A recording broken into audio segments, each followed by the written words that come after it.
This is why Kanguva flopped, getting to reason one, which is a massive budget.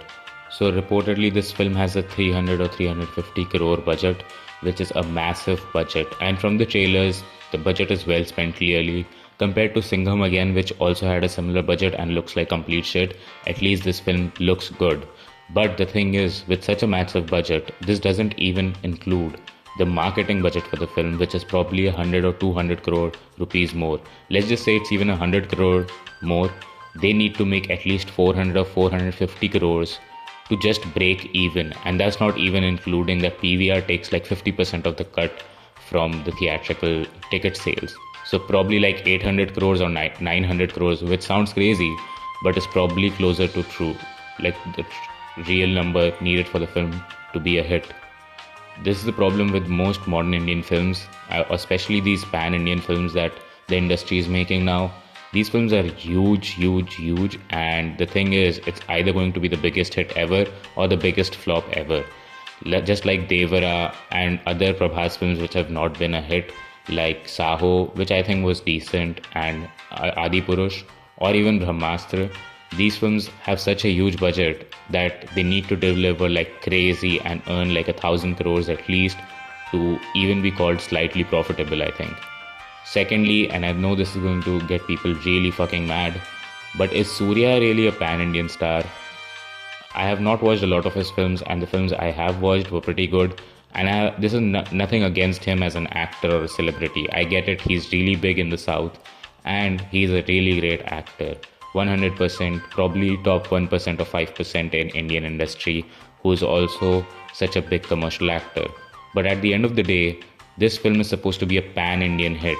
So someone like Prabhas, who has given a lot of pan-Indian hits, you can kind of bank on his name that as soon as people see Prabhas, even in Mumbai or Punjab or anywhere else really, I'm just Bahubali work, then Prabhas was not such a huge actor. And I think this is the third reason and one of the main reasons why Devara or Kanguva or most of these pan-Indian films flop. And it's because you need to communicate the story or an idea of the movie to the audience very clearly. With Kanguva trailer, it was just very messy. It did not create a clear narrative for me at least to go watch the film. I think with most people it was like that. Yes, Bobby Deol was in the film, which is a big villain like actor now, and I get it. But and yes, Surya has a star power too, and visuals were amazing. There's no doubt about that. In Kanguva, it's not really clear what the story is about from the trailers. It just has a lot of action shots and a bunch of quick cuts. And I think that is what hurts pan Indian films the most, because the whole point of a pan Indian film is to get really big visual spectacles, get huge stars, see a lot of money on the screen, and the story is supposed to be secondary. It's supposed to be simplistic so most people can get it. That's the whole point of pan Indian films, that most amount of people watch it, right? I also think, which is the last point, we have hit a saturation point with pan Indian films. When Bahubali came out, it was one of its kind. When Bahubali 2 came out, it was still pretty much no other film could match its scale. Then KGF 1 came out and KGF 2, and now we have Pushpa, and Pushpa is getting a second film, and RRR is already here. And then there are a lot of films that were on that scale. We have Brahmastra, we have other films that are on this huge scale, and people are kind of done with it, I think. I'm not saying these films don't work at all, but you can clearly see that films like Animal or Pathan, they are not okay, let's not include Pathan, but Animal was not really a pan-Indian film in that sense. It was a very contained story. It was not like about changing the whole world. It was just about one family. It worked really well because the marketing was so good and you clearly felt the emotion through the songs and the musical motifs and whatever. Say that to Kanguva or Devara, I know I bring up Devara a lot because it's a recent example that I think will be a case study for most modern pan-Indian films that are going to be released in the coming years. And these films are just so outdone now. Nobody really cares about their story. Most people just go in to watch the actor or to watch some crazy stunts. And people are kind of done with that. We have Netflix already, so you know this film is going to be on one of the streaming platforms in a month. And if you can't convince the audience to watch these spectacles in the theater where it's the best viewed, then really there's no reason for anybody to go in the theater and watch this film. And there's a lot of pan-Indian films being released already that people already care about, that this one doesn't stick out well enough. like Salar. The thing with Salar and all of these films are that the director has clearly created like an aesthetic that people want and people like. Same with KGF and KGF 2. All of these three films are really have the same look.